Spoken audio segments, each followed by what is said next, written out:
623페이지 하단에 보시면 산업 간 무역과 산업 내 무역이라는 게 있는데 이거 좀 종종 묻거든요.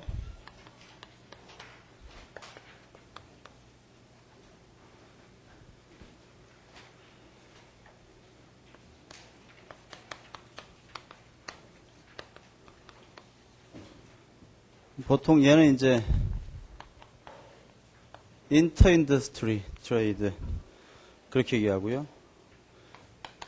얘는 인트라 인더스트리 트레이드 그렇게 얘기하죠. 산업 간이고 산업 내인데 산업 간 무역은 이런 거죠. 여기 선진국이 자본이 풍부해서 후진국 노동이 풍부한 나라에다가 자동차 같은 거, 뭐 이런 거 수출하고, 그 다음에 뭐 후진국으로부터 뭐 콩, 이런 거 이제 수입하는, 그러니까 우리가 지금까지 배웠던 스토리가 뭐야? 산업 간 무역이죠, 산업 간. 자동차 산업과 농산물 산업, 산업 간 무역이야. 산업 내 무역은 여러분 이런 경우 있죠. 선진국 A가 또 다른 선진국 B한테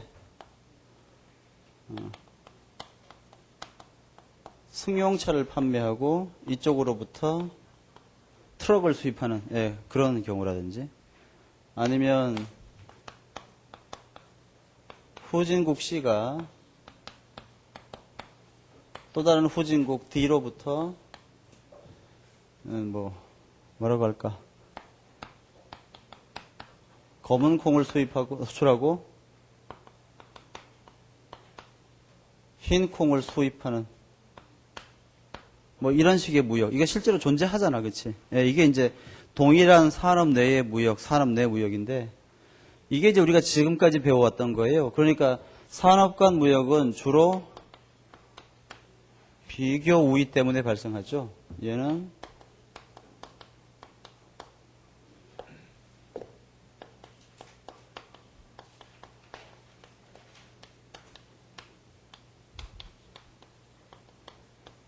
비교 우위에서 발생하는 거예요.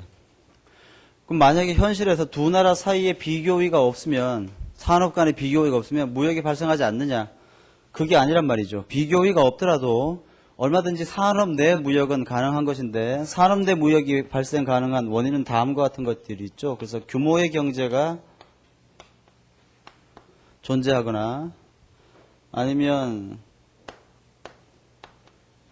독점적 경쟁 산업이 존재해서 이른바 재화의 다양성이 우리 책에서는 상품 차별화 이렇게 썼는데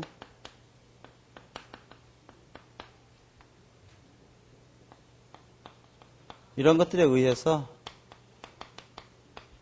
산업 간 무역도 산업 내 무역도 발생할 수 있는 거란 말이야. 규모의 경제가 뭡니까? 재화의 생산량이 증가하면 규모에 대한 보수가 체증해서 비용이 체감하게 되는 거죠. 그러니까 만약에 국내 시장에서만 생산한다면 생산 시장이 작으니까 규모의 경제가 잘 발생하지 않다가 해외 시장까지 생산 영역을 확대하면 어때요? 규모의 경제 때문에 비용이 굉장히 싸지게 되는 경우야. 만약에 이거 무역 안 하면요. A국 내에서 승용차와 트럭을 다 생산해서 다 소비하면 승용차와 트럭의 소비량이 어차피 조그맣게 정해져 있을 테니까 생산 비용이 굉장히 비쌀 거란 말이야. 이쪽도 무역하지 않고 자기가 승용차와 트럭을 다 생산하면 비용이 비싸요. 그런데 얘네는 트럭을 안 만들고 승용차만 드립다 만들고 얘는 승용차는 안 만들고 트럭만 드립다 만들면 규모의 경제 현상 때문에 비용이 감소해가지고 훨씬 싼 가격에 만들 수 있게 되는 거야. 이런 경우에는 동일한 산업 내에서라도 얼마든지 무역이 발생할 수가 있어요.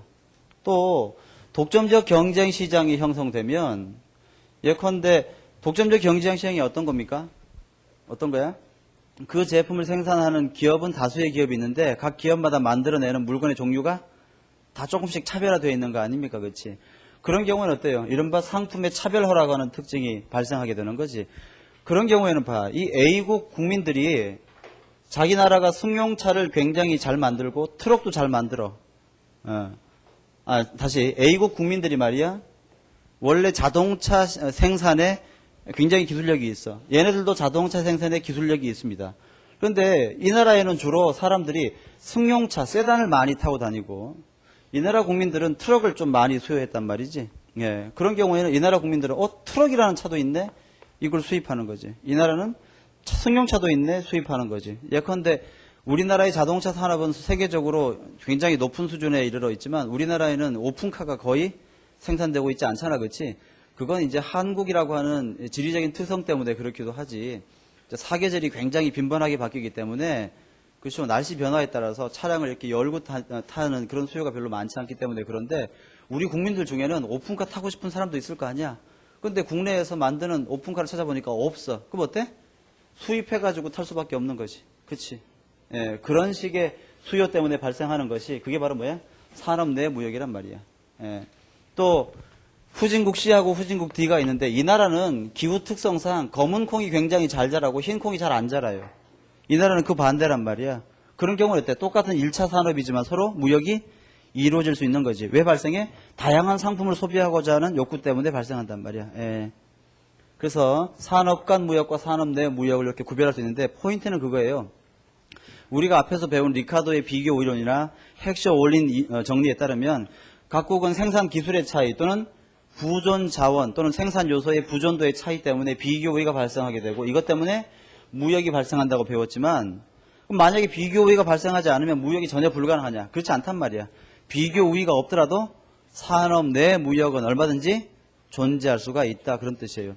또 우리가 아까 잠깐 봤던 그 뭡니까?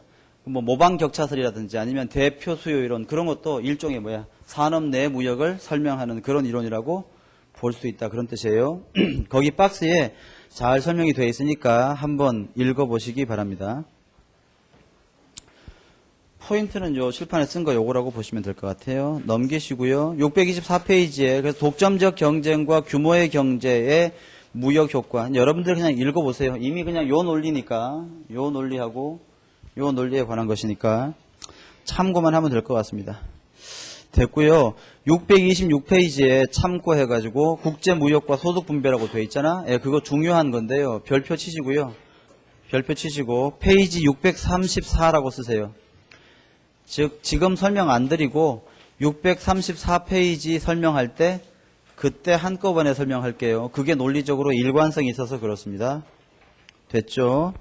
627페이지로 갈게요. 교역조건과 오퍼 곡선. 먼저 교역조건에 관한 개념을 알아야 되는데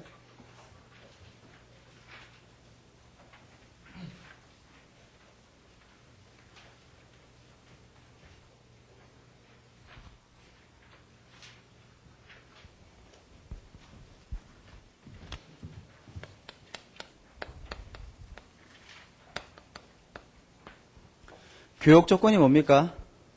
두 나라가 무역을 할 때 물건을 교환하는 비율 또는 조건, 그게 교역조건이에요. 간단하게 이렇게 한번 정리해 보세요. 교역조건은 이렇게 표시합니다.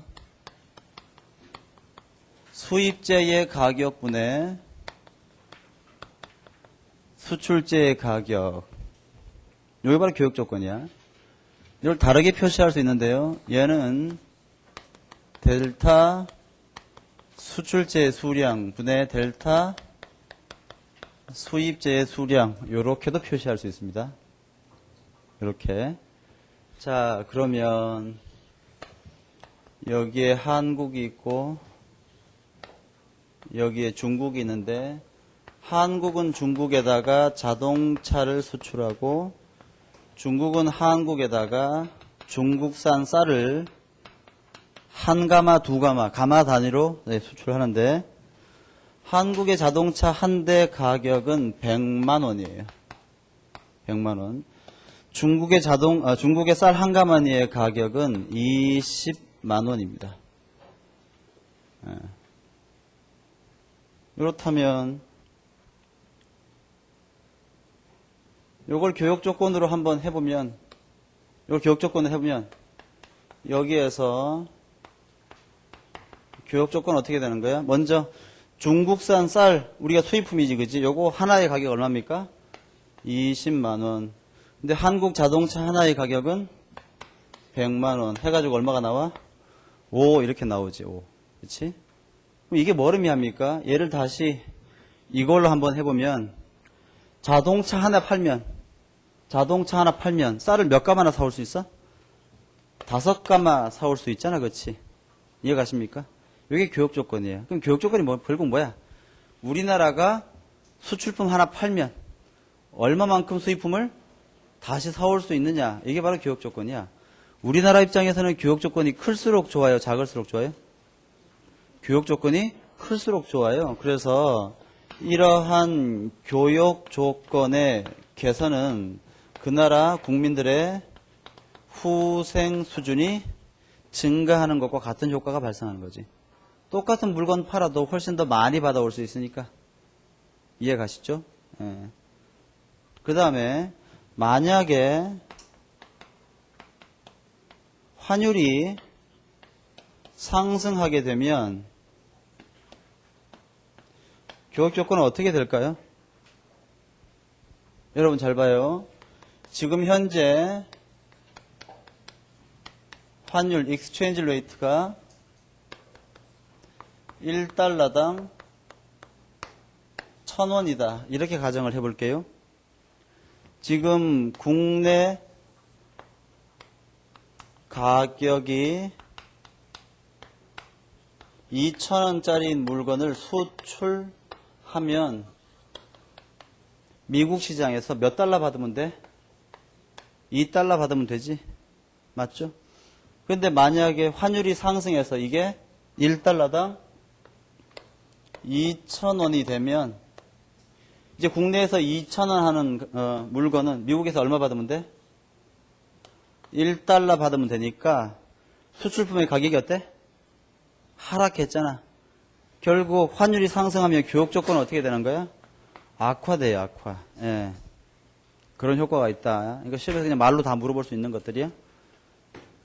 이때 교역 조건을 요것으로, 즉 두 수출품과 수입제의 가격을 비교해가지고 교역 조건을 나타낸 것이 우리 교재 627페이지에 상품 교역 조건이라고 표시된 것이에요. 맞습니까? 예, 그래요. 뒤에 있는 100을 저는 떼내고 그냥 계산한 거야. 100은 무시해도 괜찮지. 예. 그 다음에 여기에 수출품과 수입제의 수량으로 표시한 것이 우리 교재의 총 교역 조건이라고 하는 것이에요. 예, 말은 좀 어렵지만 알고 보면 그냥 똑같은 거야, 그지? 별거 아니니까 그렇게 비교해 보시고요. 밑에 소득 교역 조건이라고 하는 것은 뭔가 하면 소득 교역 조건이라고 하는 것은 P 뭡니까? 수입제의 가격에다가 P 수출품의 가격 곱하기 델타 수출품의 수량 이렇게 표시한 것인데 예를 들어서 아까 여러분 이거 교역 조건 얼마입니까? 5였죠. 5. 무슨 말이야? 우리나라가 자동차 한 대 팔면 중국산 쌀을 5가마 가져올 수 있잖아. 그럼 예를 들어서 우리나라가 자동차를 10대 수출하면 중국산 쌀을 몇 가마 가져올 수 있어? 50가마 가져올 수 있겠죠. 그렇지? 그걸 그 페이지 하단에 있는 소득 교역 조건 요걸로 한번 계산해 보면 이거 얼마 나옵니까? 이거 계산하면 20분의 100 곱하기 10 이렇게 해가지고 얼마가 나와? 50 이렇게 나오는 거지, 그렇지? 그러면 우리가 지금 여기에서 5라고 계산한 거 여기는 50이라고 한 거의 차이는 뭐야? 그건 지금 이렇게 또는 이렇게 계산하면 구체적으로 몇 대 팔았는지 그리고 몇 대 수입했는지 몇 개 수입했는지의 수량은 고려가 안 돼 있고 비율만 고려되어 있는데 이렇게 하면 여기에는 이 수량이 고려가 되는 거지. 그러니까 우리 교재에 보시면 어떤 식의 표시가 가능합니까? 거기에 제일 아래쪽 박스에 2번 보시면 수출 총액으로 획득할 수 있는 수입품의 수량을 나타내는 거예요. 무슨 말인가 하면 이게 뭡니까? 우리나라가 수출해가지고 번 총 수출액이지. 이게 총 수출액이 되는 거야. 요게 수입제의 가격이니까 얘는 뭘 얘기하는 거야? 우리나라가 요번에 수출한 돈으로 최대한 중국산 쌀을 사오면 몇 개까지 사올 수 있느냐, 그 개수를 나타내는 거지. 즉 단순한 교역 조건에다가 뭘 고려한 거야? 우리나라의 수출 수량까지도 고려한 교역 조건의 개념이 되는 거예요. 예, 왜냐하면 여기에나 여기에는 물건을 몇 개 팔고 몇 개 가져왔는지 구체적인 수량은 고려가 안 돼 있고 비율만 고려되어 있잖아. 비율만. 그 차이야. 근데 일반적으로 여기 이 둘을 많이 써요. 이걸로 기억을 하세요. 시험 문제 풀 때는 이게 훨씬 더 유용하고요. 이거 구별하는 건 시험에서 묻지 않으니까 이렇게 교역 조건을 확인하시기 바랍니다. 가격으로 나타낸 경우하고 수량으로 나타낸 경우하고 그렇게 볼게요. 어렵지 않죠? 628페이지 봅시다. 오퍼 곡선.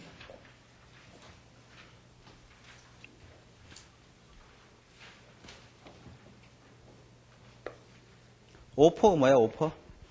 제안하는 거지. 이거 어떻습니까? 이렇게 하시는 게 어떨까요? 라고 제안하는 게 오퍼 곡선이야. 자, 먼저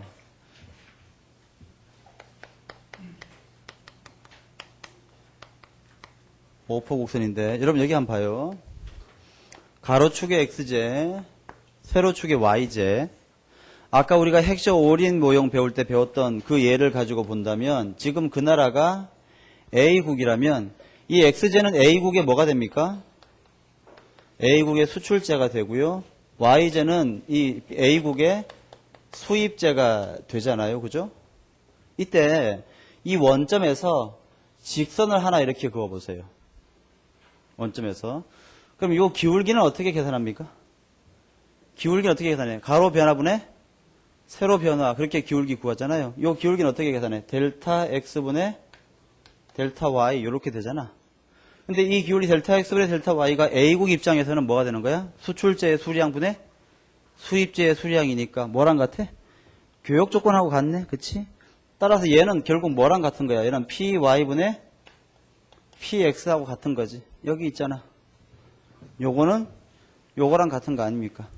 이해가세요? 따라서 특정 국가가 가로축과 세로축에 수출제와 수입제를 놓고 원점을 출발하는 직선을 그으면 그 직선의 기울기가 뭐가 되는 거예요?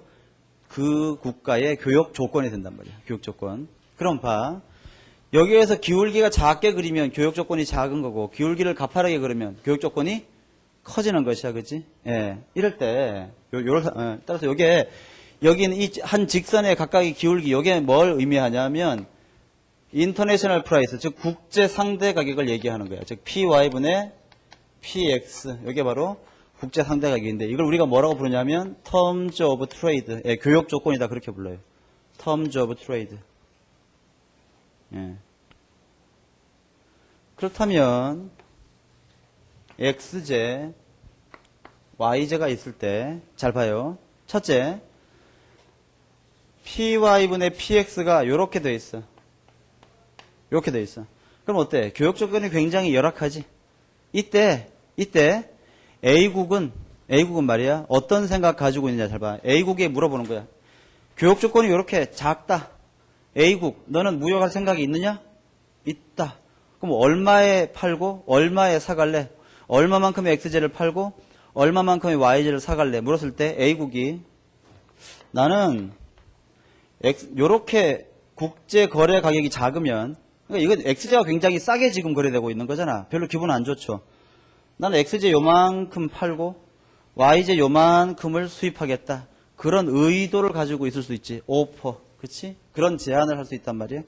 그러니 그럼 만약에 교역 조건이 이렇게 좀 더 개선되면 그때는 무역을 어떻게 할 거니? 아, 그럼 나는 그때는 X제를 이만큼 팔고 그 대가로 Y제를 요만큼 받을 거야 라고 생각할 수 있죠. 야, 그럼 조금 더 개선되면 어떻게 할 거야? 아, 그때는 점점 기분 좋아지니까 X제 이만큼과 Y제 이만큼. 그럼 조금 더 개선되면 뭐 그때는 X제 이만큼과 Y제 이만큼. 나는 그렇게 거래할 거야 라고 오퍼, 제한하는 점들을 찾을 수 있단 말이야. 그치?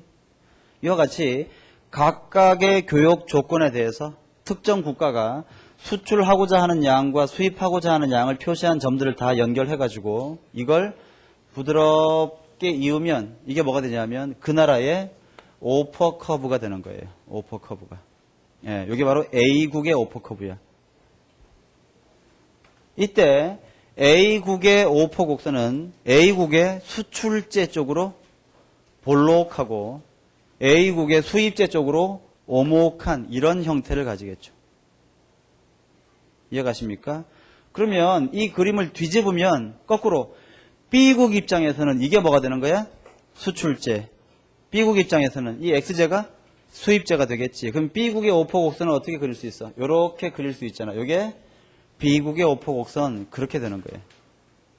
예.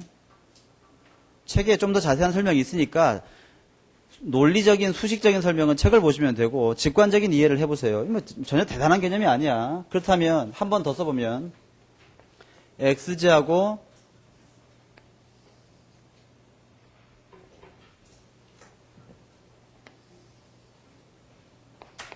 Y제가 있을 때 이 X제는 A국의 수출제이고 B국의 수입제이죠. 그 다음에 여기 있는 Y제는 A국의 수입제고 B국 입장에서는 이것이 자국의 수출제가 될 것인데, 그렇지? 이때 각각의 교역 조건에 대해서 A국이 가지고 있는 교역의 의도, 오포 곡선이 이렇게 지나가고 각각의 교역 조건에 대해서 여러분 잘 봐. 이게 여러분 요게 지금 누구의 교역 조건입니까? A국의 교역 조건이죠. 하지만 바로 뒤집으면 뭐야? B국의 교역 조건이 자동적으로 될 거 아니야, 그렇지? 그러니까 이 기울기가 하나 정해지면 어때? 이 기울기는 A국의 오포 곡선. 뒤집으면 B국의 오포 곡선 되는 거니까 A국의 오포 곡선이 이렇게 지나간다면 B국의 오포 곡선이 이렇게 지나갈 거예요. 그렇지? 예. 한 번 더. 자국의 오포 곡선은 자국의 수출제에 대해서 볼록한 형태를 띠는 거예요. 그렇지? 이때 결국 여기 있는 OA와 OB, 즉 A와 B국의 오포 곡선은 뭘 의미하는 거야? 각각의 주어진 교역 조건 하에서 그 나라가 수출하고자 하는 양과 수입하고자 하는 양을 나타내는 곡선이에요. 즉 의도하고 있는 곡선이야. 현실은 어디에서 결정되는 거야? 이 두 나라의 생각이 일치하는 이 점에서 결정되는 거죠. 자, 이 점에서 A국은 뭐라고 생각해? A국은 나는 교역 조건이 요와 같은 기울기로 결정되면, 즉 요 기울기가 PY분의 PX라면 A국인 나는 X제를 요만큼 수출하고 Y제를 요만큼 수입할 거야 라고 생각하고 있고, 거꾸로 B국은 뭐라고 얘기하고 있어? B국은 이 교역 조건에 대해서 나는 이만큼의 Y제를 수출하고 이만큼의 X제를 수입할 거야 라고 생각하고 있으니까 어때? 두 국가의 의도가 딱 맞아떨어지는 점이 이 점이 되는 거죠. 결국 뭡니까? 두 나라의 오포 곡선이 만나는 점에서 국제 무역이 이루어지면 우리는 뭘 할 수 있습니까? 각국의 수출제와 수입제의 양을 알 수 있고 동시에 교역 조건도 알 수 있게 되는 거예요. 이해 가시죠? 그런데 여기는 이 오포 곡선은 가만히 고정된 게 아니라 수시로 변하는데 오포 곡선의 이동 요인은 X, Y 이렇게 있을 때 요게 A국의 오포 곡선이야. 그럼 만약에 이 점에서는 A국은 어떤 생각 가지고 있습니까? A국은 요만큼의 X제를 수출하고 요만큼의 X제를 수출해서 요만큼의 Y제를 그 대가로 수입해야지 라고 생각하고 있는 거지. 그때의 교육 조건은 여기와 여기를 연결한 직선이 될 건데, 이때 자 만약에 A국 국민들이 말이야 갑자기 Y제를 엄청나게 좋아하기 시작했어요. A국 내에서 Y제를 먹으면 불로장생한다는 헛소문이 돌기 시작했어. 근데 모든 A국 국민들이 그걸 믿어요. 그러면 어떻게 돼? A국 국민들이 Y제를 좋아하겠지. 그러면 똑같은 Y제를 수입하더라도 지불용이 있는 X제의 양이 더 커질 테니까 요 높이 하에서 이 점은 요 길이보다 훨씬 더 오른쪽으로 이동할 거야. 따라서 요와 같은 새로운 오포곡선으로 이동할 수 있는데, 첫 번째 원인이 바로 뭐야? Y제에 대한 수요 증가야. 또는 선호 증가. 두 번째, A국 국민들의 국민소득이 크게 증가했어요. 국민소득이 증가하면 어때? 돈이 많아지는 거지 여유자금이 커져요. 그러니까 동일한 Y제에 대해서 지불할 용의가 있는 X제 양이 더 커져. 예, 두 번째, A국의 국민소득이 증가하면 오포곡선은 오른쪽으로 움직여요.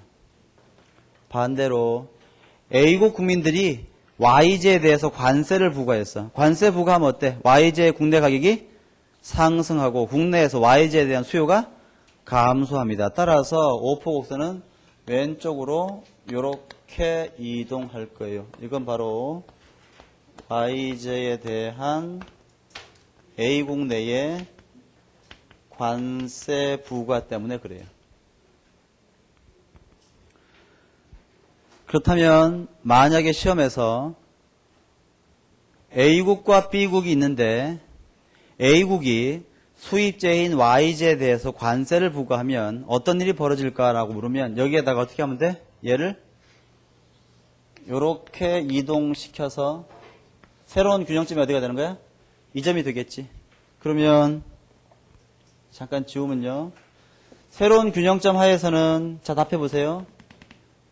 A국이 Y제에다가 수입제에다가 관세를 부과하니까 첫째, 수출량이 감소하고 수입제 양도 감소했습니다. 그 다음 이 점과 새로운 요 점을 연결하는 직선을 이렇게 그어보면 새로운 교역 조건은 어때? 오히려 개선되는 또는 증가하는 현상이 발생하는 거지. 예.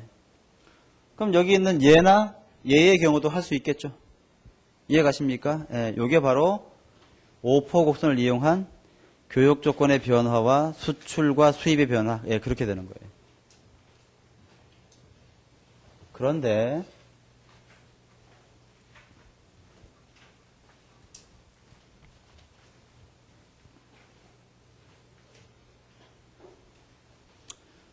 이 사실 이렇게 할 필요 없는데 말이야. 안 나올 텐데. 이거 지금 해놓고 보니까 어떤 일이 생겼냐면 A국이 Y제에다가 관세를 부과했지. 지금 이 칠판에 있는 이 스토리는 이런 거죠. A국이 Y제에 관세를 부과했어. 관세 부과하니까 PY분의 PX가 증가 감소? 증가했잖아. 증가한 이유는 뭐야? 일단 여러분 X제 가격은 변한 적이 없지. Y제 가격이 하락했기 때문에 PY분의 PX가 증가한 거야. 왜 변했어? 왜? A국이 수입제인 Y제에 관세를 부과하면 A국 내에서 Y제 가격이 상승하겠지. 우리가 일본으로부터 수입하는 필기구에 관세 부과하니까 하이테크 볼펜 가격이 증가하잖아. 그러니까 우리가 어때? 모나미 볼펜보다는 좀 잘 함부로 못 사는 거지. 소비량이 수요가 감소해. 그러니까 우리 어때? 국제적으로 그 제품에 대한 수요가 감소해서 그 제품의 가격이 하락한 거야. 이걸 보면 뭘 할 수 있습니까? A국의 관세 부과로 인한 A국의 수요 감소가 Y제의 국제 가격을 하락시켰지. A국은 지금 현재 대국이야, 소국이야? 대국이라는 뜻이에요. 예, 여러분 칠판에 있는 이 그림은 A국이 대국인 경우의 그림입니다. 우리가 아까 봤다시피 만약에 A국이 소국이면 A국이 아무리 관세를 부과하거나 아니면 여러 가지 수요를 변화시키거나 해도 여기 있는 이 PY분의 PX 국제 상대 가격이 변해야 돼, 안 변해야 돼? 안 변해야 되겠지. 그러니까 지금 이 그림은 A국이 대국인 상태에서의 그림이에요. 만약에 A국이 소국이라면 어떤 식의 그림이 나와야 되냐 하면 이런 그림이 나옵니다. 이거 참고로 알아두세요. A국이 소국이면요. 일단 A국의 오포곡선은 여전히 이렇게 지나갑니다. 그런데 B국의 오포곡선이 잘 봐. B국의 오포곡선이 예를 들어서 이렇게 지나간다고 하면 그러지만 이렇게 지나간다고 하면 그때 교역 조건은 어떻게 되겠어? 이게 교역 조건 PY분의 PX가 되겠지. 근데 여기서 관세를 부과해가지고 얘가 이렇게 변하더라도 이렇게 변하더라도 여기에 있는 이 교역 조건이 변해야 돼, 안 변해야 돼? 안 변해야 된단 말이야. 그건 무슨 말입니까? A국이 소국인 경우에는 B국의 오포곡선은 이 자체가 B국의 오포곡선이 되는 거예요. 요게. 예. 따라서 봐. A국이 대국인 경우에는 A국이 관세를 부과하면, YG에 대해서 관세를 부과하면 어떻게 됩니까? 수출량 감소하고 수입량 감소하면서 교역 조건은 증가 또는 개선됐지만, A국이 소국인 경우에는 수입지에 대해서 관세를 부과하게 되면 수출과 수입의 양은 큰 폭으로 감소하지만 교역 조건은 변해 안 변해? 안 변하는 것이에요. 이게 바로 A국이 소국인 경우의 분석이에요. 마치 완전 경쟁 시장에서 개별 기업이 생산량을 아무리 변화시켜도 수평의 수요 곡선이 변함이 없는 것과 똑같은 거야. 가격이 안 변하잖아. 이것까지 알 필요 있을까 싶긴 한데 우리 책에 나오기 때문에 제가 설명을 드린 거예요. 일단 기억을 해보세요. 됐습니까? 예, 전혀 어려운 건 아니야. 그대로 보면 돼. 됐습니다. 여기까지 설명드려가지고 어디까지 봤냐 하면 631페이지까지 본 것이에요. 됐습니다. 631페이지 하단을 볼게요. 여러분 요 그림은 좀 뒤에 가면 따로 나와. 예, 근데 이 페이지에다가 같이 써놓고 기억하는 게 훨씬 더 좋아요. 예. 소국인 경우에 오포곡선 이렇게 되는 거예요. 자, 631페이지에 경제성장과 국제무역. 이제 그걸 한번 볼게요. 역시 별거 아닌데.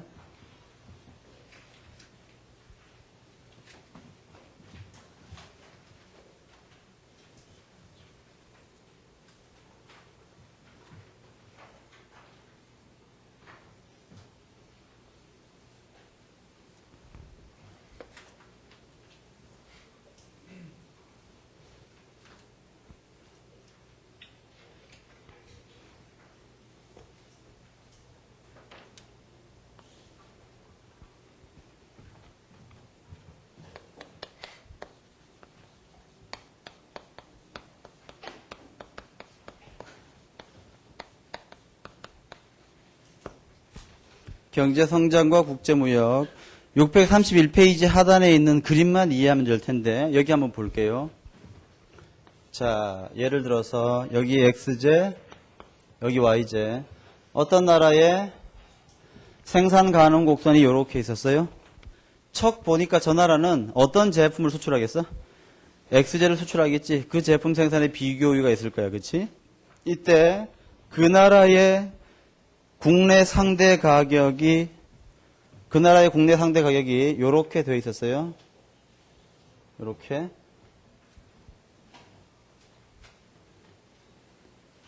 즉, 그 나라는 지금 현재 A점에서 생산하고 B점에서 소비하고 있습니다. 그 다음에 얘의 기울기는 PY분의 PX0야. 지금 무역을 하고 있는 거지, 지금. 이 나라는. 뭘 보고 알 수 있어? 생산점과 소비점이 다른 걸 보고 무역을 하고 있다는 걸 알고 있지? 그치? XJ를 요만큼 수출하고 YJ를 요만큼 수입하고 있겠지. 이때 그 나라가 경제 성장을 이뤘어. 그 나라가 경제가 성장했어요. 우리가 지난 시간에 배웠는데 경제 성장을 표시하는 방법은 여러 가지가 있지. AS가 우측 이동하는 걸로 표시할 수 있고 총생산함수가 상방 이동하는 걸로도 표시할 수 있지만 생산 가능 곡선이 바깥쪽으로 이동하는 것으로도 표시할 수 있지. 자, 이 나라의 경제가 성장해서 생산 가능 곡선이 이렇게 움직였어요. 어때? 생산 가능 곡선이 바깥쪽으로 움직였으니까 경제가 성장했다. 그렇게 얘기할 수 있겠죠. 자, 그 나라의 경제가 성장했어. 그래서 XJ와 YJ 생산이 모두 다 증가했지만 특히 이 나라가 비교유가 있는 XJ 생산이 좀 크게 늘었지. 그치? 이때 XJ 생산이 증가했지만 국제 거래 가격, 즉 교역 조건이 변화가 전혀 없다면 여러분, 그 나라가 대국인 경우하고 소국인 경우하고 다시 한번 봐봐. 그 나라가 대국이라면 그 나라의 특정 제품의 생산이 증가하면 국제 가격이 변할 거 아니야. 소국이라면 아무리 증가시켜도 변함이 없을 거야. 그렇지? 북한이 반도체 몇 개 만들었다고 해서 반도체 시장의 가격이 달라질 이유는 없지. 그렇지? 하지만 우리나라가 반도체 생산을 크게 증가시키면 반도체 가격이 하락할 거야. 그럼 만약에 지금 XJ 생산이 YJ 생산보다 크게 증가했는데 이 나라가 대국이면 XJ 생산 증가에 대해서 XJ 가격이 하락하겠지. 대국이면. 그럼 요 기울기가 어때? 더 완만해질 거야. 그렇지? 하지만 소국이라면 어때? 여전히 이 기울기는 전혀 변화가 없을 거야. 자, 첫째, 이 나라가 소국이라면 어떻게 되겠습니까? 여전히 기울기는 여기 있는 흰색 기울기와 같은 기울기를 가지면서 요 점에서 생산하고 소비점은 어디가 됩니까? 소비점은 이런 점이 되겠지. 우리 책에 뭐라고 표시되어 있어? 예. 좀 다르게 표시되어 있네. 전 이렇게 할게요. 기왕했으니까 D 여기에 C 여기는 D 예, 이렇게. 지금 이 나라의 경제가 성장해서 소비점이 B점에서 D점으로 움직이고 생산점이 A점에서 C점으로 움직이는 현상. 그 바로 뭐야? 경제 성장에 따른 그 나라의 후생이 증가했음을 나타내는 거지. 근데 이 그림을 보고서 아, 이때 이 나라는 소국이구나 그렇게 알아야 되는 거예요. 자, 만약에 이 나라가 대국이라면 어떻게 됩니까? 생산이 증가해서 XJ의 생산이 YJ의 생산보다 크게 시중에 풀리면 XJ의 가격이 하락하고, 물론 YJ도 하락할 수 있지만 누가 더 크게 하락해야 돼? XJ 가격이 더 크게 하락해야 되니까 이 기울기가 좀 더 완만한 형태로 바뀌어야 되겠지. 그 경우에는 이렇게 되는 거죠. 예를 들면 이렇게 파란색의 기울기가 돼서 이 경우에는 어때요? PY분의 PX1이 될 텐데 얘는 뭐보다 작은 거야? PY분의 PX 제로보다 더 작은 경우지. 이때는 이 점에서 생산하고 F점에서 소비할 텐데 내가 하고 싶은 얘기는 그거지. 한 나라의 경제가 성장할 때 만약에 그 나라가 대국이라면 B점에서 어디로 움직입니까? F점으로 움직일 거고, 만약에 그 나라가 소국이라면 B점에서 D점으로 움직일 거다. 그 얘기지. 예.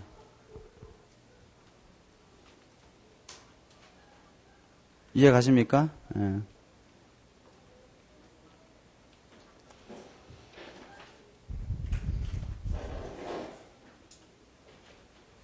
그럼 하나 물어볼까요? 만약에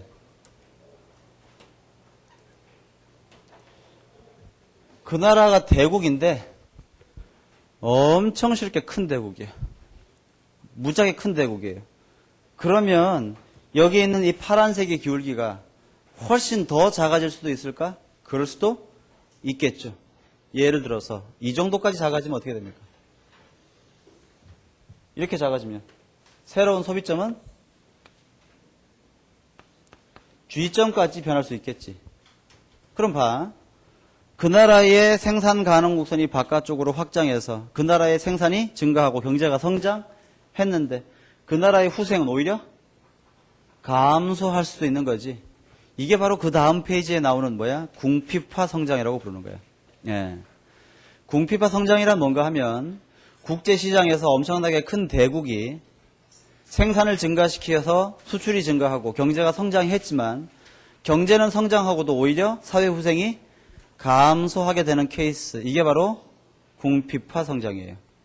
잘 이해가 안 가십니까? 그러면 이걸 한번 생각해봐. 여러분, 우리나라에 배추가 어떤 해에는 굉장히 비쌌다가 어떤 해에는 굉장히 가격이 폭락하는 경우 있지. 또 어떤 해에는 고추값이 비쌌다가 어떤 경우에는 고추값이 폭락하는 경우 많아. 예를 들어서 어느 해에 농부가 배추 농사가 엄청나게 풍작을 이뤘어요. 그래서 배추를 많이 생산해서 기분이 좋았지. 그런데 배추가 여러분 알다시피 배추는 수요의 가격 탄력성이 커나죠. 굉장히 작지. 그러니까 웬만큼 가격이 변해도 별로 소비량이 잘 안 변해. 이런 경우에 배추 생산량이 급증하면 배추의 가격은 큰 폭으로 폭락합니다. 예. 그 경우에는 배추를 많이 생산했지만 오히려 가격이 너무 크게 하락해가지고 배추 생산량이 증가하고도 손해를 보는 경우가 발생하잖아. 여러분 가끔 보면 배추 농사 짓는 농부들이 배추를 수확하지 않고 밭을 그냥 갈아엎는 그런 경우도 있죠. 그게 바로 뭐야? 이른바 궁핍화 성장과 같은 메커니즘을 가지는 경우예요. 그래서 요걸 가지고 궁피파 성장을 한번 설명해 보면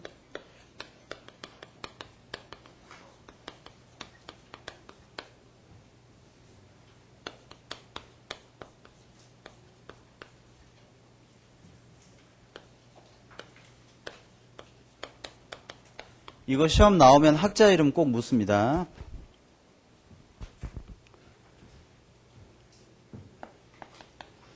이 바그와트는 뭐라고 했냐면 1960년대인가요 이게?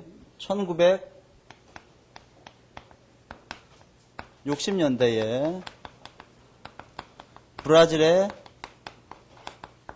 커피 산업을 가지고 논문을 썼는데 바그와트는 뭐라고 했냐면 그 당시 이 브라질의 커피 산업이요. 이게 브라질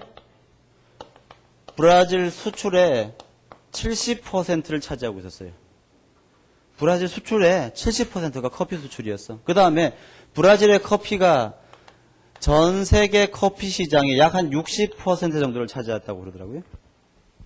그럼 브라질은 커피 시장에서 엄청난 대국이지. 그치? 이때 어떤 해에 브라질의 커피 생산이 크게 증가했어요. 크게. 그럼 브라질은 어때? 경제가 성장한 거 아닙니까? 커피 생산이 급증했으니까. 그러니까 어떻게 돼? 커피의 수출을 크게 늘렸겠죠. 그런데 브라질이 국제 커피 시장에서 차지하는 비중이 워낙 크니까 국제적으로 커피가 너무 많이 공급된 거야. 그러는 바람에 어떤 일이 생겼습니까? 국제 시장에서 커피 가격이 폭락했어요. 폭락. 예. 그러니까 브라질은 어때요? 많이 팔지만 하나당 단가가 너무 급격하게 하락하는 바람에 브라질의 PY분의 PX, 물론 이때 이 커피가 X제겠죠, X제. PY분의 PX가 급격하게 감소했습니다. 우리 아까 배웠잖아. PY분의 PX는 그 나라의 교역 조건을 얘기하는데 교역 조건이 감소하면요. 똑같은 물건을 팔더라도 되사올 수 있는 다른 나라의 물건 양이 너무 줄어드니까 국민들의 후생 수준이 오히려 악화되는 현상이 발생한 거야. 그러니까 생산을 증가하고도 오히려 국민들의 삶의 질이 감소하는 특이한 현상이 발생했어요. 그게 바로 뭡니까? 경제가 B점에서 G점으로 소비점이 이동한 케이스지. 이게 궁피파 성장이야. 우리 교재 보시면 똑같은 그림이 있죠. 그림을 따로 안 그릴게. 궁피파 성장을 시험에서 출제하면요. 이건 반드시 궁피파 성장의 발생 조건을 묻습니다. 요게 더 중요한 거야. 첫 번째, 볼 것도 없죠. 바로 나옵니다. 궁피파 성장을 하려면 그 나라는 대국이어야 돼, 소국이어야 돼? 당연히 오로지 대국의 경우에만 발생합니다. 대국일 것. 여러분, 만약에 브라질이, 여러분 여기 좀 보실래요? 브라질 전 세계 커피 시장에 약 한 0.6% 차지했다면 어떤 일이 벌어지겠어? 브라질의 생산 증가는 커피 가격의 불변이지, 그치? 맞아? 그럼 가격도 불변이겠지. 커피 가격은 불변인데 커피를 더 많이 팔았으니까 반드시 후생은 증가할 수밖에 없는 거야. 그러니까 소국의 경우에는 궁피파 성장이라는 건 불가능한 거예요. 두 번째, 그 나라가 지독히도 수출 위주의 수출 편향적인 경제 성장을 해야 되고요. 이러한 수출 편향적인 경제 성장으로 교역 조건의 악화가 매우 크게 발생해야 합니다. 네 번째, 그러기 위해서는 우리 교재에는 없지만 수요의 가격 탄력성이 커야 돼, 작아야 돼, 그 제품이. 수출품의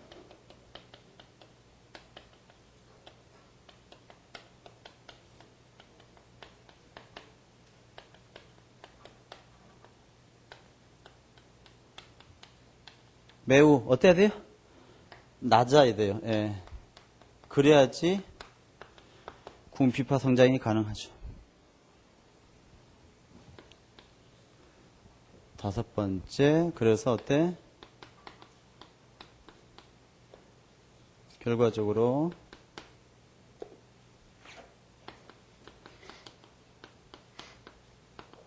후생 감소가 발생해야 되는 거예요.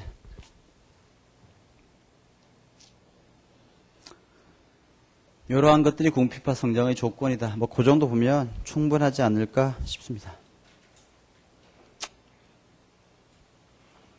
됐어요. 이제 무역 정책론 쪽으로 좀 가볼게요.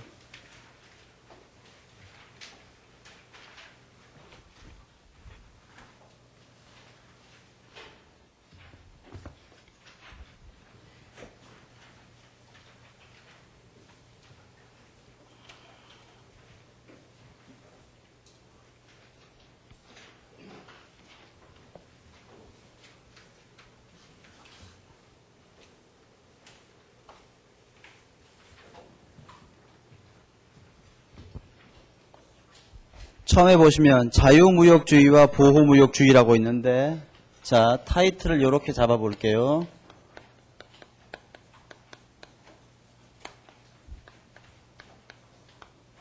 자유무역의 이익이라고 한번 해봅시다. 우리 여러분, 아담 스미스의 절대우위론하고 데이비드 리카르도의 비교우위론, 그 다음에 핵시 올인이론 전부 다 무역을 하면 누가 이득을 가져? 수출국과 수입국이 모두 무역의 이득을 다 가진다. 그렇게 배웠잖아요. 그렇지? 그걸 한 번 더 확인해 볼게요. 앞쪽으로 페이지를 넘겨서 아까 우리가 체크만 하고 넘어갔던 626페이지에 국제무역과 소득분배, 그걸 좀 볼게요.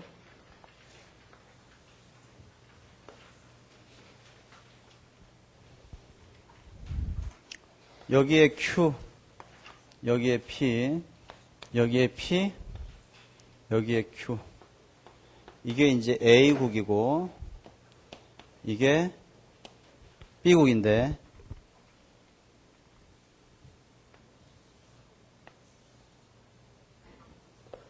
다시요.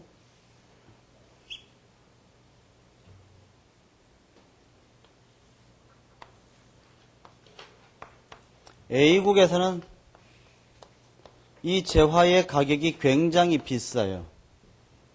그런데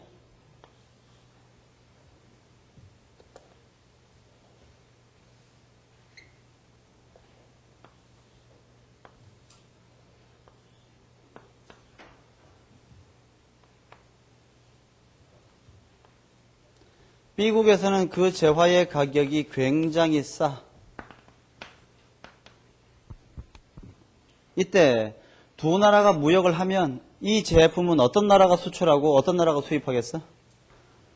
A국이 그 제품을 수입하고 B국이 수출하겠지. 그러니까 A국 입장에서는 B국의 이 가격이 탐나는 거고, B국 입장에서는, 그러니까 A국은 뭐라고 하겠어? 우린 비싼데 여긴 싸네?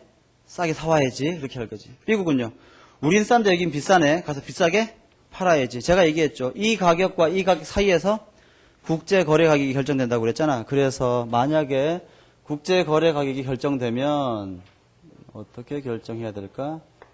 국제거래 가격이 이 정도로 결정이 되면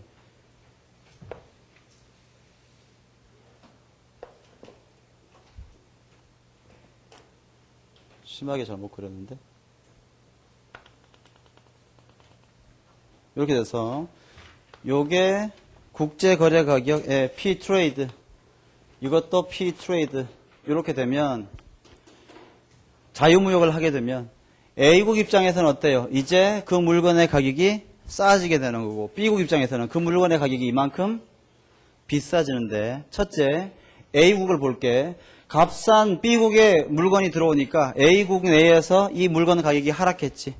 물건 가격이 싸지니까 A국 내에 생산자는 기분이 나빠요. 요만큼만 생산하고 싶어.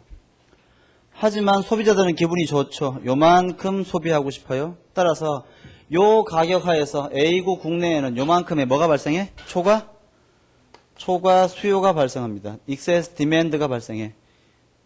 근데 국내 생산량은 어차피 요거밖에 안 되고 소비하려고 하는 양은 이만큼이니까 요만큼의 부족한 물량은 어디에서 충족해야 돼? 수입해 와야겠지. 그래서 이게 이제 A국이 B국으로부터 수입하는 수입 물량의 크기가 됩니다. 반면에 B국 입장에서는 어때요? 이제 가격이 상승했으니까 B국 내의 생산자는 Q3만큼을 아니죠. B국 내의 소비자는 Q3만큼 소비하려고 하고, B국 내의 생산자들은 Q4만큼을 생산하려고 해서 요만큼의 재화가 초과 공급될 텐데, 이건 전부 다 A국으로 수출해야 되겠죠. 수출량. 그렇지? 이때 여기에 이 크기가 여기에 이 크기하고 똑같겠지. 그래야지 수출량과 수입량이 일치할 거야. 그렇지?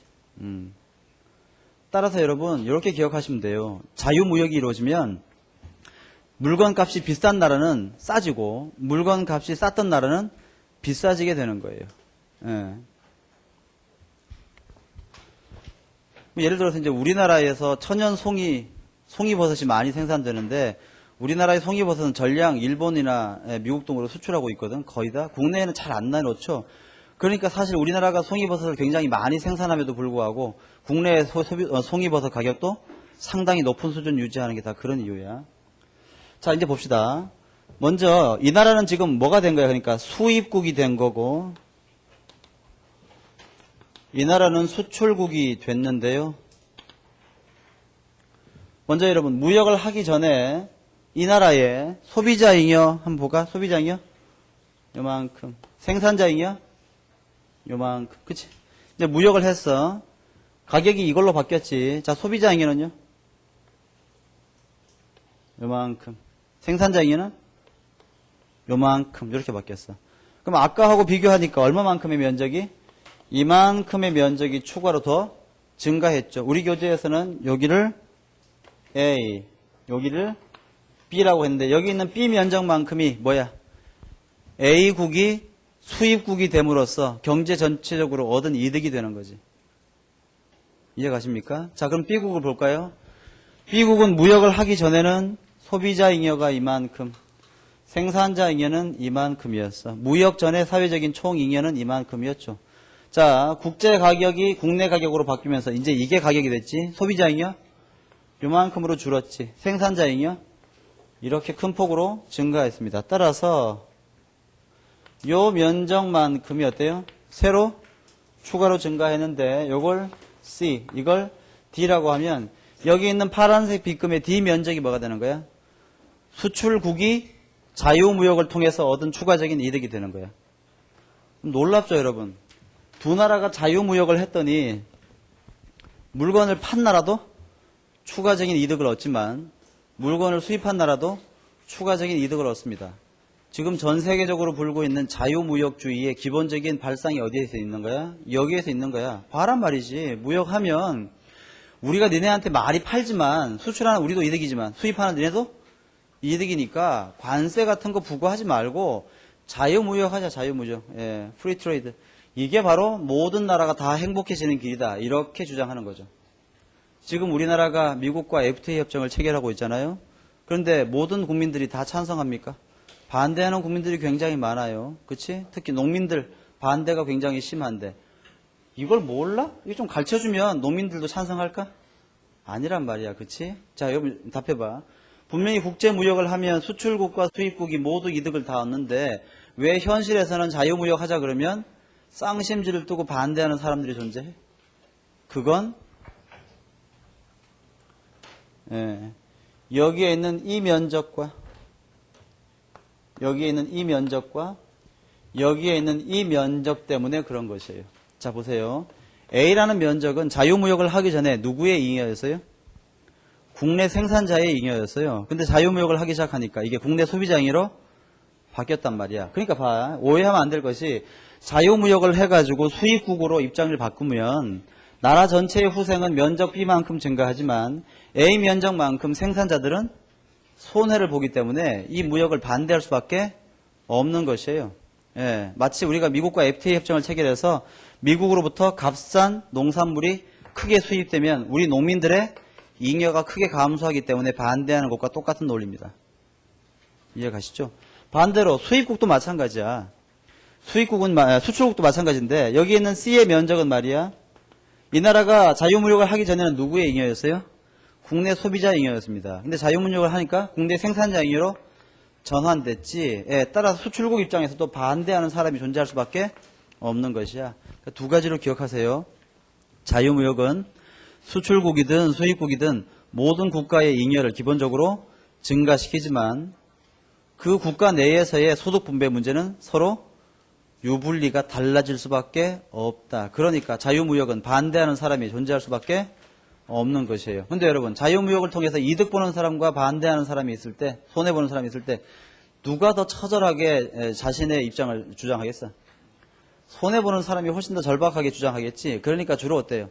자유무역에 반대하는 논리가 훨씬 더 설득력 있게 다가오는 경우가 많아요. 자, 그쪽과 연결해가지고 다시 어디를 펴십니까? 635페이지를 보시면, 그래서 자유무역을 하면 모든 국가가 다 회피할 수 있지만 여전히 635페이지에 보호무역을 주장하는 사람도 있다, 그 말이지. 예. 보호무역을 주장하는 논리의 가장 유명한 것이 바로 635페이지 하단에 있는 유치산업보호론이라고 하는 것이, 독일의 리스트라고 하는 경제학자가 주장한 것인데, 유치산업보호론은 뭔가 하면 여기 한번 보세요. 우리가 앞에서 배웠다시피 선진국과 후진국이 자유무역을 하면 선진국은 주로 뭘 팔아? 뭐 자동차라든지 아니면 뭐 컴퓨터라든지 이런 걸 팔고요. 후진국은 주로 이제 뭐 쌀이라든지, 주로 뭐 1차 산업이나 노동이 많이 들어가는 뭐 뭡니까? 운동화라든지 가발, 그냥 쌀이라고 합시다. 자, 이런 거 많이 수출할 텐데, 지금 여기에는 이 선진국의 논리는 그거 아니야. 야, 우리가 이거 자동차 니네한테 많이 팔지만 니네가 사도 이득이고 파는 우리도 이득이다. 또 니네가 우리한테 쌀 팔지 않느냐? 우리도 이득이고 너희도 이득이다. 각각 비교 우위가 있는 제품 생산에 주력하면 모두가 해피한 거니까 보호무역 하지 마라. 이게 선진국의 논리야. 근데 후진국 입장에서는 이걸 마냥 좋아할 수가 없는 것이, 여러분 봐요. 쌀과 같은 1차 상품 또는 노동력이 많이 들어가는 제품은 아무리 시간이 지나도 말이야, 쌀의 생산 가격이 크게 싸지지 않아. 그렇지? 여러분, 10년 전에 쌀 한 가마 생산 비용이나 지금의 생산 비용이나 아마 대한민국은 거의 차이가 없을 것이에요. 그렇죠? 근데 여러분 한번 생각해 보세요. 10년 전에 컴퓨터 한 대 가격하고 지금의 컴퓨터 한 대 가격 어때? 굉장히 싸졌지. 그게 무슨 말이야? 주로 선진국이 수출하는 자본 집약적인 제품은 규모의 경제 효과가 크게 발생하거나 기술이 진보함에 따라서 생산 단가가 엄청나게 하락하는 효과가 큽니다. 그러니까 만약에 얘 하나하고 얘 하나를 계속 일방적으로 1대1로 교환하면 말이야, 선진국은 시간이 흐르면 흐를수록 계속 유리해지는 거지. 더 싸게 팔 수 있으니까. 다시 더 싸게 생산해가지고 똑같이 팔 수 있으니까. 후진국은 계속 일방적으로 손해를 보면서 팔아야 되는 거야. 게다가 이게 고착되면 어때? 아예 후진국은 100년, 200년 후에도 쌀만 생산하고 선진국은 100년, 200년 후에도 얘네만 생산하니까 일방적으로 유리한 산업 무역 구도가 굳어버릴 수밖에 없는 거지. 그러니까 이제 우리 후진국 입장에서 뭐라고 얘기하는 거야? 우리도 노트북 한번 팔아보자 그 말이지. 예. 우리도 자동차 한번 팔아보자 그 말이야. 그러려면 어떻게 해야 돼? 얘네들은 이미 엄청난 기술을 가지고 있잖아. 그러니까 얘네들이 못 들어오게 보호막을 쳐주자 그 말이야. 뭐로? 관세를 부과하거나 수입 쿼터를 부과해가지고. 그래서 이 후진국 내에 있는 후진국의 자동차 산업이나 후진국의 컴퓨터 산업을 키워주는 거예요. 얘네들을 물을 주고 햇볕을 주어서 무럭무럭 성장시켜서 나중에 얘가 웬만큼 커지면 그때 어때? 이 보호막을 걷어내도 선진국과 한번 붙어볼만 하지 않겠냐. 그때까지는 좀 보호무역 하겠다. 그게 바로 뭐야? 독일의 경제학자 리스트가 얘기한 유치산업보호론이라고 하는 것이에요. 유치산업, 인펀트 인더스트리지. 아장아장 걸음마 단계에 있는 산업을 좀 보호해주자 그런 뜻이야. 우리나라의 삼성전자 같은 기업도 옛날에 애초부터 미국의 유명 전자회사나 아니면 뭐 필립스 아니면 소니 등등과 1대1로 붙었으면 벌써 졌죠. 그런데 어떻게 해준 거야? 우리 정부가 국가적 차원에서 많이 도와준 거지. 알게 모르게 어때요? 보조금도 많이 주고 혜택도 많이 주고 여러 가지 뭐 세금 혜택이라든지 정책적 지원을 많이 했기 때문에, 즉 보호를 해줬기 때문에 얘가 이제 무럭무럭 커가지고 이제는 어때? 소니를 압도하는, 필립스를 압도하는 이런 회사가 돼버렸단 말이지. 아주 어린애를 갖다가 무럭무럭 키웠더니 얘가 체형만이 된 거야. 체형만. 막 커졌어. 예. 도저히 감당이 힘든 그런 애가 된 거지. 예. 근데 여러분 이 리스트의 보호무역주의, 유치산업보호로는 좀 약간 약점이 하나 있는데 그건 뭔가 하면 후진국이 얘를 보호해줘서 키워주면 얘가 엄청나게 클 것 같아라고 해서 국가가 가지고 있는 모든 역량을 얘한테 집중했어. 물도 주고 막 비료도 주고 했단 말이야. 근데 얘가 안 커. 10년, 20년 지나도 안 커요. 즉 유치산업으로 선정한 게 잘못 선정됐어. 그럼 어때? 그 기간 동안 국가는 쓸모없는 데다가 자원을 낭비하게 되는 결과가 생기는 건지. 그렇지? 유치산업을 선정하는 건 누가 합니까? 사람이 하는 거 아니야, 공무원이. 그렇지? 어때요? 판단력이 100% 정확할 수가 없겠죠. 게다가 어때? 각종의 압력이나 이익담체 등의 로비 활동이 이루어져가지고 공정하지 못한 방법으로 선정이 되면 굉장히 경제에 나쁜 영향을 미칠 수 있으니까 이걸 일종의 검증을 통해서 선정해야 될 거야. 그렇지? 예, 선전 과정에서의 문제점. 그게 많이 지적됩니다. 읽어보시면 되지 않을까 싶어요. 그래서 636페이지에 보시면 보호무역을 주장하는 사람들의 논리가 나오는데 이거 가끔 시험에서 물어보거든요. 다음 중 보호무역주의의 이론적 근거가 아닌 것은 해가지고 첫 번째 유치산업보호로는 방금 말씀드렸죠. 예, 쭉 읽어보시고 학자 이름 꼭 기억해야 돼요. 누구야? 독일의 쉰들러 리스트지. 리스트. 쉰들러는 아니야. 내가 한 말이에요. 유치산업보호론의 4번을 보세요. 4번. 그러나 유치산업보호론을 실제로 적용할 때에는 다음과 같은 문제가 발생할 수 있다. 첫째, 어떤 놈이 될성 부른 나무인지 선별하기가 어려운 경우가 많습니다. 두 번째, 정치적인 압력이나 이익 집단의 로비가 작용할 가능성이 많다. 세 번째, 그렇죠. 보호받은 기업은, 즉 온실 안에서 키운 기업은 계속 나약하게 온실 속에서만 크려고 하는 경향이 있단 말이야. 나중에 싸움을 붙여보면 형편없이 깨지더라. 그런 경우에는 애초부터 험하게 키우는 게 낫지 않냐. 그런 거지. 그러니까 정부도 여러분 딜레마가 있어요. 그 호랑이입니까? 뭐 시라손입니까? 그런 동물은 애를 낳으면 절벽에서 굴린다며.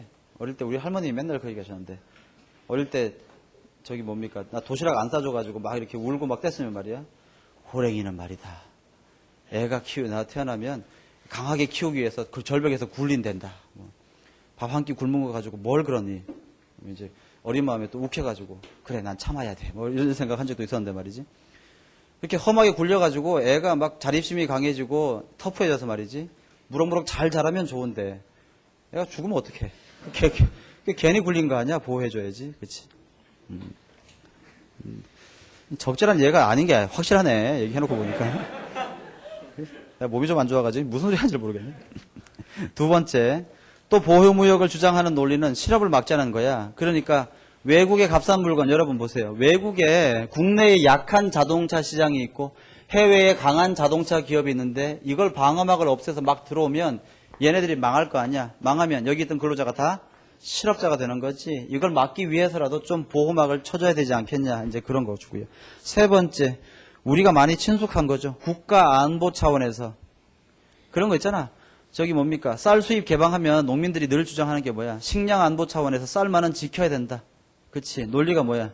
만약에 우리가 미국에다가 쌀을 100% 전량 수입하면 나중에 혹시 미국이랑 사이가 안 좋아져서 면을 바꾸게 됐을 때 미국이 쌀 안 팔겠다 하면 우리 다 굶지 않겠냐? 예, 그게 바로 식량 안보 차원에서 하는 논리죠.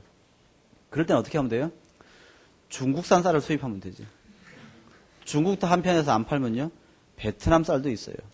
호주 쌀도 있고 말이에요. 많단 말이지. 우리 지금 석유업체 말이야. 잘 버티고 있어요. 그러니까 유치산업보호론이나 아니면 식량안보 차원에서 보호무역을 주장하는 사람들을 비판하는 논리도 굉장히 많아. 사실은. 아무튼 그렇습니다. 또 뭐 여러분 농업 말고 또 어떤 게 있어? 국가안보 차원에서 이렇게 우리가 자급자족 해야 될 건. 그 뭡니까? 국방산업 같은 거 있지. 예, 그래서 뭐 미사일이라든지 아니면은 뭐 여러 가지 전쟁 무기 같은 산업들은 국산화해야 되지 않겠냐. 그런 얘기를 많이 하는 거죠. 네 번째, 외국의 불공정 무역에 대한 대응.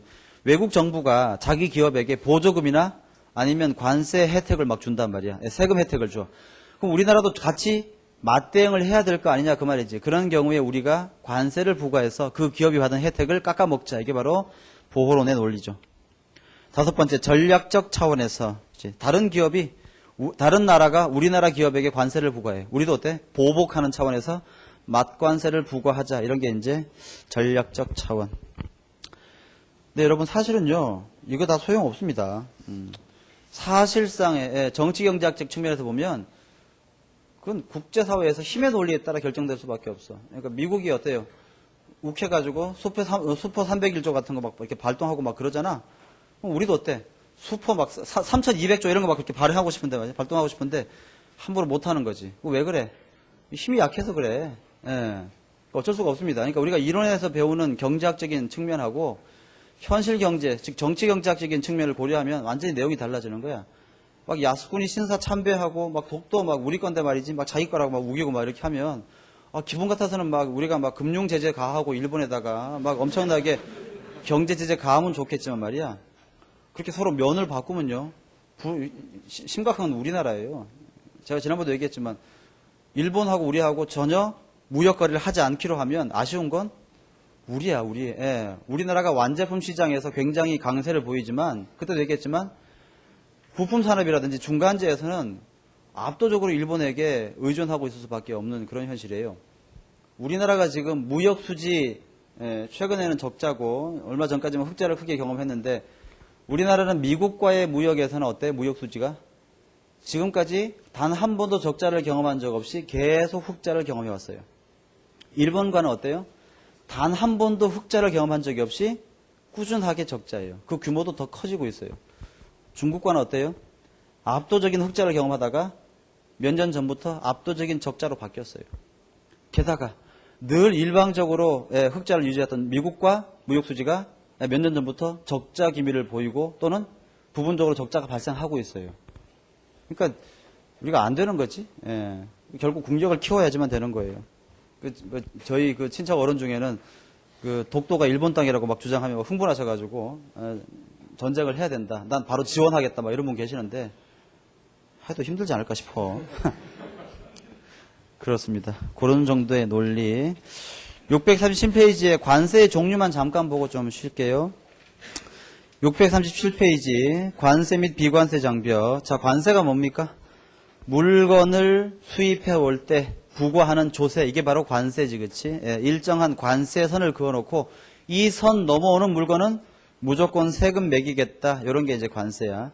밑에 보시면 수량할당 쿼터라고 있는데 이건 뭐야? 관세는 니네 이거 들여올 때마다 100원씩 세금 내라. 즉 가격을 규제하는 게 관세죠. 쿼터는 관세, 세금은 안 부과할 텐데 1년 동안 들여올 수 있는 물건의 개수는 100개다. 이렇게 수량을 정하는 게 수량할당 쿼터예요. 이따가 자세하게 볼 거고요. 관세의 종류 보시면 반덤핑 관세, 상교 관세 등등 많은데 그냥 간단하게 볼게요. 이건 시험에 안 나와요. 그냥 참고로 보는 거야. 반덤핑 관세는 뭡니까? 특정 국가가 덤핑 행위를 하면 거기에 반대적으로 관세를 부과해서 싸게 덤핑 행위 못하도록 하는 거지. 주로 우리나라가 당하죠. 상계 관세, 외국이 자국 기업에게 수출 장려금이나 보조금 지급할 때 우리가 그 효과를 깎아먹기 위해서 부과하는 관세, 상계 관세. 보복 관세는 뭐야? 네가 부과했니? 나도 한번 부과해 보겠다. 이게 보복 관세. 보복 관세가 계속 지속되면 어떻게 되는 거야? A국이 B국에게 관세를 부과했더니 B국이 맞관세를 부과했어. B국이 A국이 다시 삐져가지고 더 높은 관세를 부과하니까 B국이 또 더 높은 관세를 부과합니다. 그럼 어때? 관세율이 계속 증가하다가 100% 되겠지. 200% 되고 300% 되고. 그러면요. 무역이 중단되는 사태까지 되는 거야. 관세 전쟁이 계속되면 무역은 중단됩니다.